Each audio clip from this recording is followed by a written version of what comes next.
3 choses à faire pour bien rater l'éducation de son chien. C'est un peu bizarre comme thème, n'est-ce pas? Il est vrai qu'on s'intéresse souvent aux choses qu'il faut faire pour réussir l'éducation, pour apprendre des choses à son chien, pour faire en sorte qu'il soit bien dans ses poils et le compagnon idéal dans la vie de tous les jours. Mais il est bien de savoir, de connaître les erreurs à éviter à tout prix pour pas tomber dans ces pièges-là. On en parle tout de suite dans cette vidéo.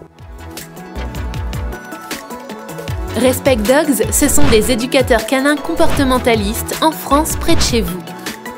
Demandez un programme 100% personnalisé sur www.respectdogs.fr. Retrouvez aussi nos formations en ligne sur Respect Dogs Academy.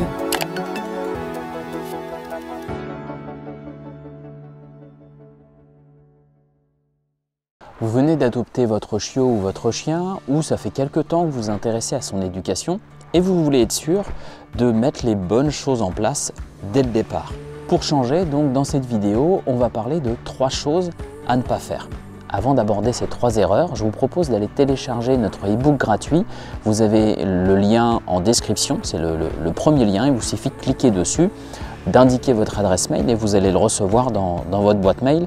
C'est vraiment les bases à connaître pour avoir une vie harmonieuse avec son chien, mais aussi faire en sorte qu'il se sente le plus épanoui possible avec lui.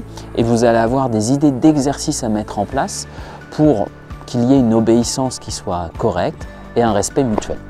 Le premier lien en description. Tout de suite, on passe à la première erreur.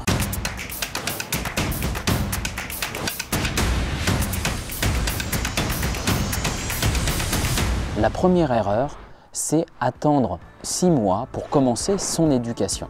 Quand on met en place un programme d'éducation avec nos clients, on le commence dès 2 mois.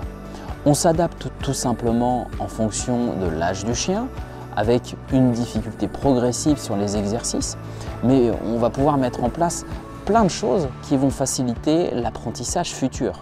Attendre 6 mois pour commencer son éducation, c'est passer à côté de plein de situations de vie qui vont vous permettre de construire son obéissance dans le quotidien. Dès le début, vous allez devoir lui faire comprendre ce qui est possible, ce qui ne l'est pas. Les exercices doivent avoir une difficulté progressive et d'ailleurs quand on met en place un programme d'éducation, en fait chaque exercice va construire l'objectif final. Avant d'obtenir un pas bouger à grande distance par exemple, il va déjà falloir travailler peut-être le coucher sur votre chien, obtenir ainsi une position plus calme et puis bien renforcer cet exercice-là et puis après on va commencer à travailler sur la distance. Démarrer l'apprentissage du pas bouger sur un debout par exemple serait complètement illogique. C'est beaucoup plus difficile d'obtenir un debout pas bouger, vraiment la statue, ne serait-ce que même une patte ne bouge pas, que de l'obtenir au coucher. On commence toujours par plus facile et en fonction de l'âge, pourquoi pas commencer dès 2 mois avec des choses vraiment adaptées.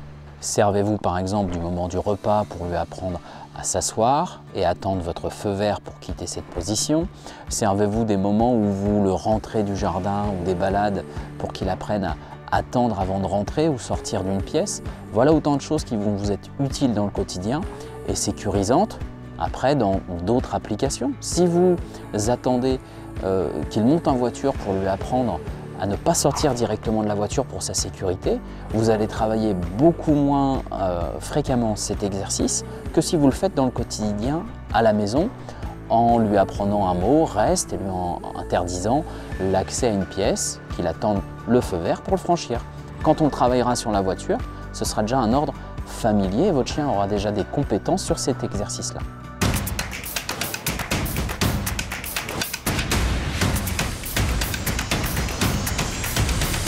Deuxième erreur très fréquente, c'est agir sur les bêtises plutôt qu'anticiper avec un apprentissage. Alors qu'est-ce que ça veut dire? Plutôt que de corriger un chien qui tire en laisse, je vais essayer de lui apprendre que c'est cool de marcher à côté de moi sans tirer. Alors ça ne veut pas dire que de gronder ou punir en quelque sorte son chien d'une façon cohérente, ce n'est pas bon. Mais si c'est la seule méthode, vous allez détruire la relation que vous avez avec votre chien. On reprend l'exemple du pas bouger. Plutôt que de s'entêter à vouloir faire un exercice très loin où à chaque fois le chien va faire des erreurs et on va le mettre en situation d'échec, il va falloir au début tout simplement se contenter d'avoir un chien qui tient la position au coucher à côté de nous sans bouger.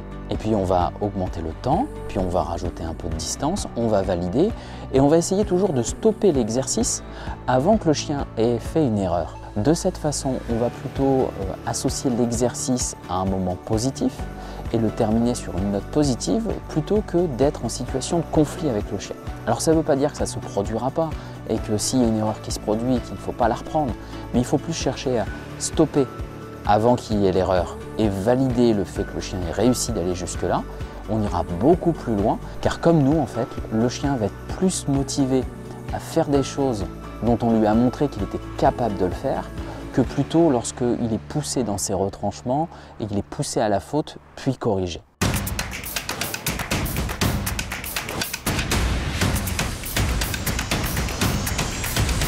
Erreur numéro 3 qu'on peut voir lorsque des gens viennent d'acquérir un chien ou un chiot, c'est de ne pas oser poser des limites aux gens qui viennent chez vous. Ne pas oser leur dire ce que vous voulez ou pas avec votre chien. Et ça, c'est peut-être le plus difficile pour certains, car on peut ne pas vouloir vexer de la famille, des amis qui viennent, ou même des gens dans la rue qui vont avoir un comportement un peu inadapté avec votre chien.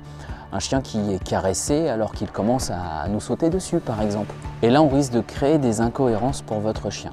Retenez ceci, ce qui est vu et laissé faire est autorisé.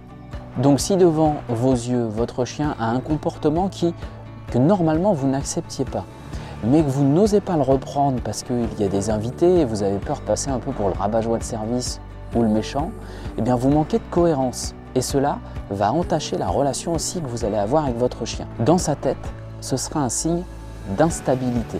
Et si les règles changent, elles sont contestables. Donc vous allez faire passer le message à votre chien qu'il peut transiger potentiellement avec d'autres règles, que dans certaines circonstances c'est possible, car on ne dit rien. Voilà les 3 points essentiels dont je voulais vous parler aujourd'hui, qu'il faut à tout prix éviter si on veut partir du mauvais pied dans l'éducation de son chien. J'espère que cette vidéo vous a été utile. Pensez à liker, la partager et moi je vous dis à bientôt pour une autre vidéo. Et si ce n'est pas encore fait, le lien du e-book est en description. À bientôt.